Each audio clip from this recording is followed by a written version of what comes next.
Hello. Thank you for signing in. The doctor will see you now. Come in. Megan, how are you? Oh, you are definitely a stallion. Wow, you are tall. You're taller than I expect. Wow. Grab some water. Sit down. Nice to meet you. We've talked so much over the phone, and I'm so happy you can finally join me in person. Ooh, you smell good, girl. What is that? Is this what you smell like in this? Where's this from? Scentbird. What is Scentbird? Oh, yes. Scentbird is a monthly subscription service that you can use to test out over 600 products in fragrance, cosmetics, and skincare categories. Yeah. Once you sign up for that subscription, Scentbird lets you try designer fragrance designed for men and women for just $15 a month. Each month, out of those fragrances that you choose, you will get a 30-day supply, which is around 120 and 140 sprays. And when I tell you that's way more than the trial vows you get at the store. You can get Tom Ford, you can get Gucci, Burberry, and the best part, Scentbird actually partners with these major brands. So all the scents that you get when you subscribe are 100% authentic. Scentbird has more than just fragrances. They also have skincare, cosmetics, wellness, CBD oils too. They even have health and exclusive brands exclusively for men. They have now released their own bamboo charcoal line, and it's unisex. They also have cleaning sticks and face masks. So if you actually don't want to buy cologne from them or perfume, you can still get face care and skincare and cosmetics, and guess what? It's all still $15 a month. That's the gag of it all. So Scentbird sent me a couple things also to try out. So they sent me things, and it comes in this nice velvet little case here. And they come in these nice twist up sprays. Oh, I just sprayed myself. And you can also twist them out to see what this is. This is Nest Fragrance Cocoa Woods, which is one of my favorites. This is called Room 1015. Love this. So when you decide to sign up with the link in the description below, please use my promo code ZACH30 to get 30% off. You get $10 off your first month. Okay, let's talk. I didn't want to tell you before you got here, but Carl Crawford will be joining us today too. I know, Megan, listen. You do not have to stand up. You can sit down. Listen, I created a safe space right here, okay? This right here. No, grab my hand. This is a safe space. You will not be judged here, and you will be heard. Sit down, Carl, it's okay. You don't have to get defensive. Let's sit down. Let's have a conversation, people. I brought you two here, because I wanted to have this conversation. I feel as though social media, has brought in this situation a lot more negativity than it needs, people, So with that, Carl, Megan, I wanted to talk. And I want to talk in this safe space right here, because this is a safe space. Carl, you don't have to feel judged. I know you feel like the bad guy, Carl, okay? But right here, you're safe. The faulty music deal. Megan feels betrayed, bamboozled. Carl, this music deal with this $10,000 advance, I'm sure at that time you didn't expect for Megan Thee Stallion to become Megan Thee Stallion. But Megan, you are here now, and your career has blown up. Carl, I know you feel as though you have a lot to do with that. But listening to Megan, and I'm talking to her colleagues and her friends, and I don't think you have a lot to do with this right now, with the current state of her career.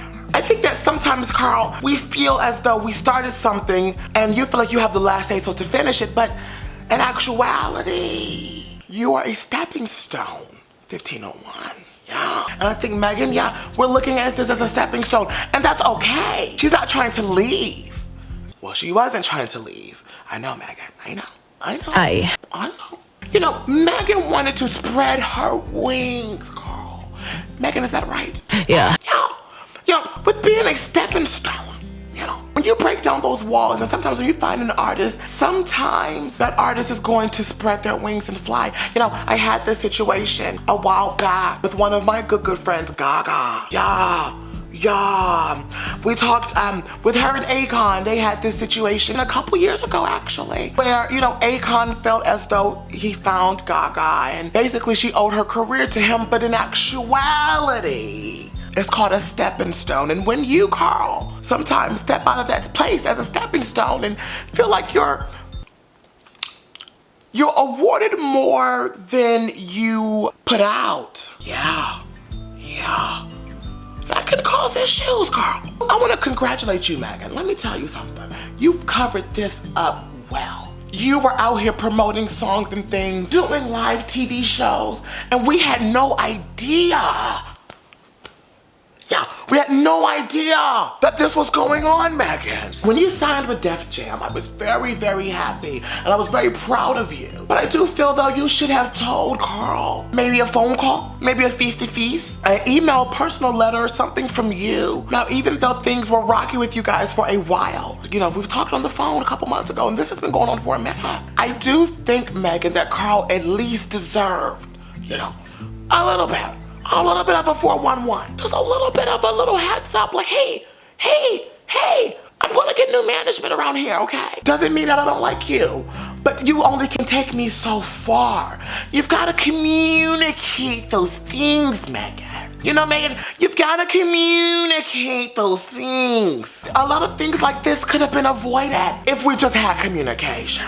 I think Megan Thee Stallion is an entity within itself. And I think you've grown thanks to social media. You've grown. And that's what 1501 hasn't understood yet. You see, Carl, I didn't know about your label or 1501 or anything until Megan, your biggest artist, was then on the label. I'm assuming your other artists just didn't make it, or you started to make Megan a priority, so then they left. And 1501 didn't have that much of a social media presence before their biggest artist made that presence, Carl.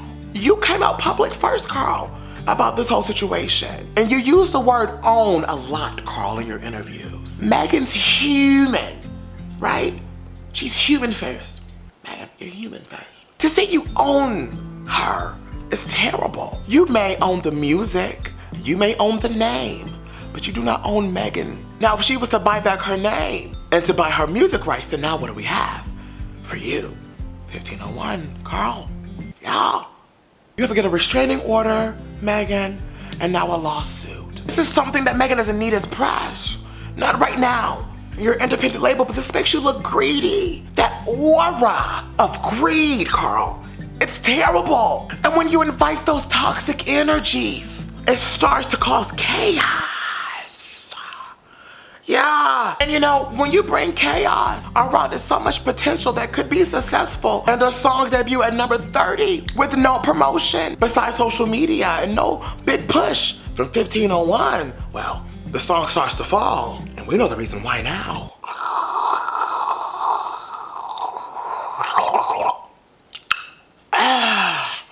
Yeah, Carl. I can tell that when you gave her this $10,000 advance, one, you didn't expect it to go that far. And now that it is, you're trying to keep this faulty deal that you drew up for a undiscovered upcoming artist. Megan, I want to talk to you because I've been talking to Carl. This first debut album for you, it means a lot. Not to just your fans, but to GP. You know, GP, Megan, hasn't really tasted the Stallion, hasn't really seen the Stallion outside of her stable. And what I mean by stable, I mean social media. I don't know if this is where you lack Carl 1501, but this is where Def Jam comes to pick up the pieces.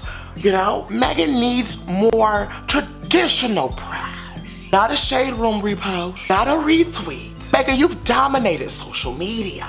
You've grown to almost 10 million followers completely organically. I wanna talk, I do. Grab my hand. I'm gonna give you a little tough love here. You're a beautiful girl. Your current stylist is completely talented. However, starting to look a little reductive. We're starting to look a little reductive around here. Latex leotards and thigh-high boots have become a uniform for you, which in some cases could be okay if that's a brand. Make it more of a brand and not something too attainable that other people can still buy. I wanna see you step more into fashion, Megan. Yeah, you know, I wanna say it. You know, I think that you have the potential, you know, to become a fashion girl. When I think about Houston, Beyonce's not the only one that comes up to the conversation anymore. And with that pressure, Megan, I know it's a lot and you can't miss a beat. And sometimes you don't feel like being Megan Thee Stallion sometimes. I understand that. You do realize after she leaves this label, girl, what is 1501 gonna do? And that brings you to my next point. Megan, this could be good for you.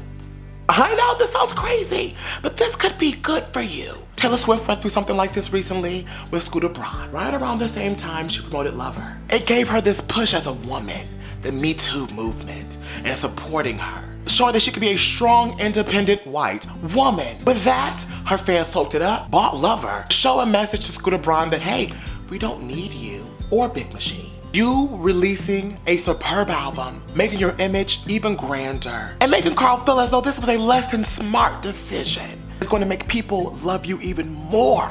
People love a come-up story. I know for a fact this industry is foul. This is a whole example for any artist that's coming up and signing under any label. It does not matter if you're Interscope or 1501. You have to make sure your lawyers, they're not their lawyers, and you have to make sure. So Carl, I'm sure you're not the complete bad guy, but right now, it just feels that you're being greedy and spiteful. Carl, I'm sure you may find a new artist that can keep 1501 afloat. But to be bashful and spiteful to Megan is not the answer, because she helped you out. As much as you think you helped her out, if it wasn't for Megan Thee Stallion, we wouldn't have known what 1501 was, babes. I think we had a good session today. I think we got everything out. Carl, I want to thank you for coming in and being respectful. You can leave first. I'll make sure my receptionist gives you anything you need before you go. Thank you so much.